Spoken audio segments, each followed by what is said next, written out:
Well, lower interest rates will always help, especially if rates drop below 6, which is always possible. But I think the other factor is just home prices. So we have had a correction without a correction where sales volume is down as much as 50% in some markets, but prices are about the same.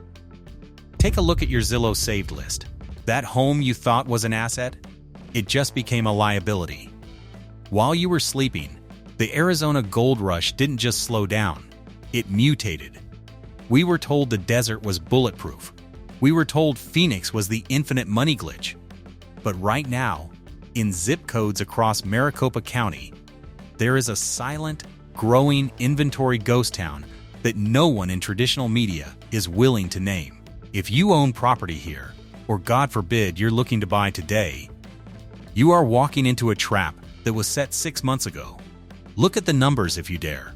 Houses aren't just sitting, they are languishing. We are seeing a 24% explosion in listings that are simply rotting on the vine. 66 days. 69 days. That's not a recalibration. That is the sound of leverage bleeding out of the seller's pockets and into a void of uncertainty. You feel that? That knot in your stomach? That's the realization that the rules of the Wild West just got rewritten overnight, and you're still playing by the 2024 handbook. Something happened in the last 14 days that changed the math for every homeowner in Tucson and Phoenix. And if you don't understand the buyer's tilt, you're not just losing a deal, you're losing your equity. A loss that only feels invisible when people stop following how leverage quietly shifts hands by staying subscribed. Look at the streets of Scottsdale or the suburban stretches of Gilbert. Everything looks the same on the surface. The sun is still hitting the pavement, the palms are still swaying, and the for sale signs are still standing. But look closer at those signs. Notice the dirt accumulating at the base of the posts. Notice the new price stickers peeling at the corners because they've been replaced 3 times in 8 weeks. We are witnessing a psychological breakdown of the Arizona dream. For 5 years, this state was a financial fortress. You bought a house, you waited 6 months, and you woke up richer. It was a mathematical certainty. But certainty is a dangerous drug, and the withdrawal has officially begun. Right now, there is a homeowner in Maricopa County sitting at their kitchen table, staring at a laptop screen, refreshing their listing page for the 10th time today. They did everything right. They painted the walls that perfect neutral gray. They landscaped the backyard. They priced it right at the market value. And yet, the silence is deafening. No dings from the Realtor app. No showing requests. Just the slow, agonizing realization that the floor they are standing on is made of sand. This isn't just about a slow market. This is about the total inversion of power. Think about the sheer volume of inventory flooding the gates right now. We are talking about an 11 cent to 24% spike in active listings depending on where you are standing. That's not just a statistic. That's a crowd of desperate people all trying to squeeze through a single exit door at the same time. When inventory jumps like that, it's because the smart money has already left the building, leaving the rest of the neighborhood to wonder why the lights are flickering. Every morning a new house hits the market in your zip code, your own home's value is being cannibalized.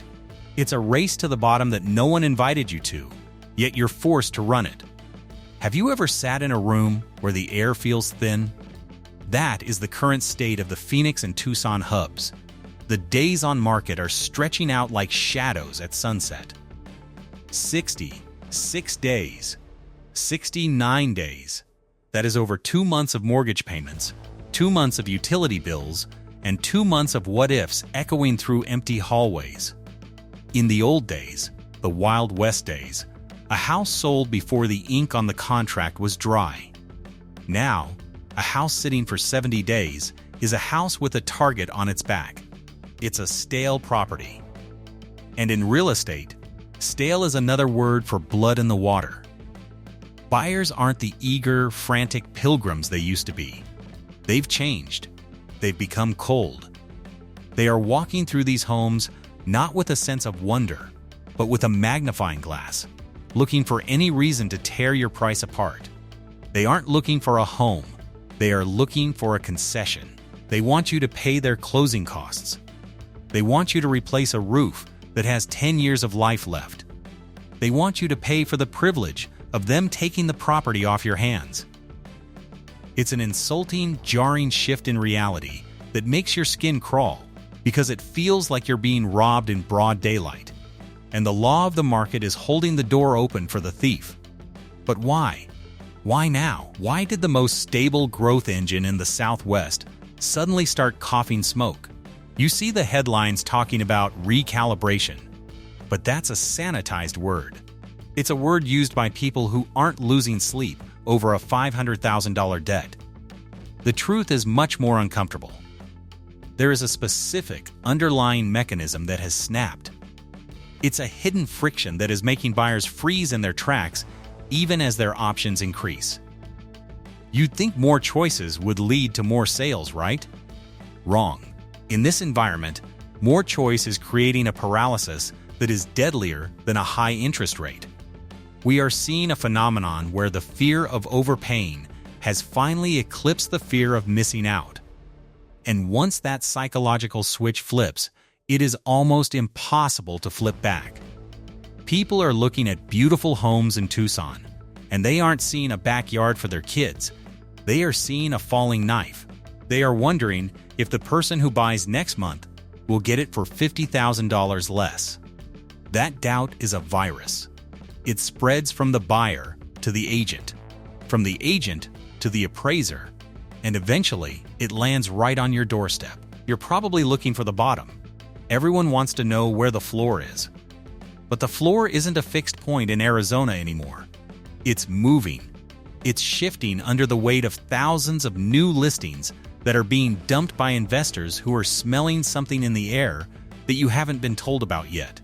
There is a data point, one specific metric buried in the Maricopa County records that explains exactly why the leverage tilted so violently in February.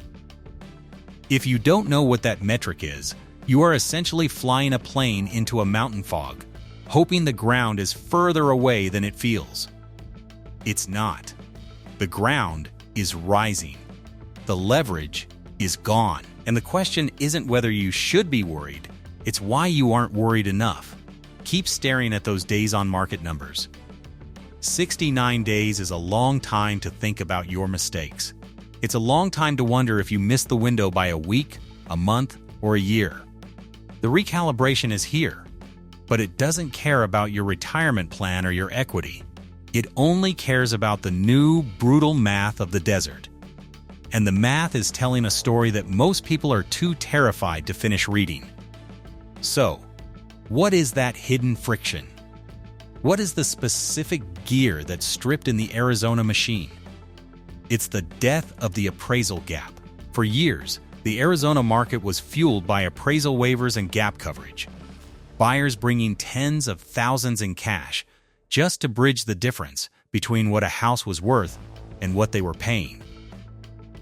But as we hit February 2026, that cash has dried up.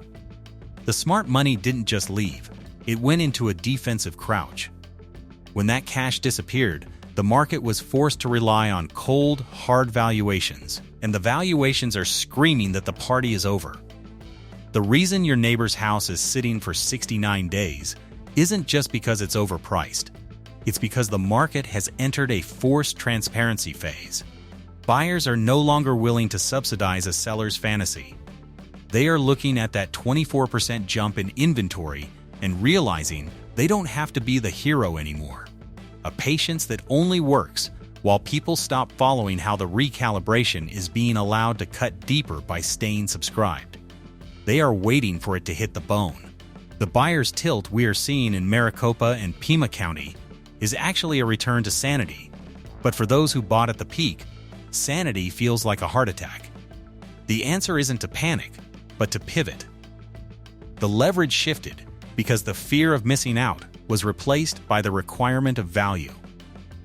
If a home doesn't offer a mathematical reason to exist in a buyer's portfolio, it is being ignored.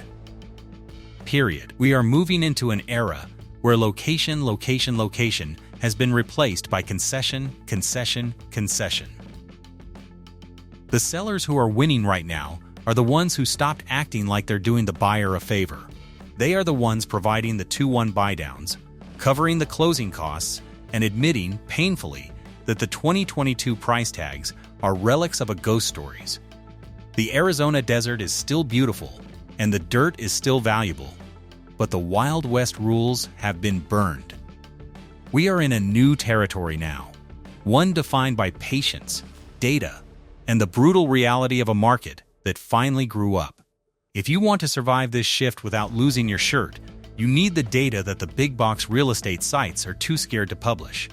I track the Maricopa and Tucson shifts every single week, so you don't have to guess where the floor is. If you found value in this breakdown and want to stay ahead of the next inventory ghost town, hit that subscribe button right now. Don't get left in the heat. The market just changed. Now it's your turn. See you in the next one.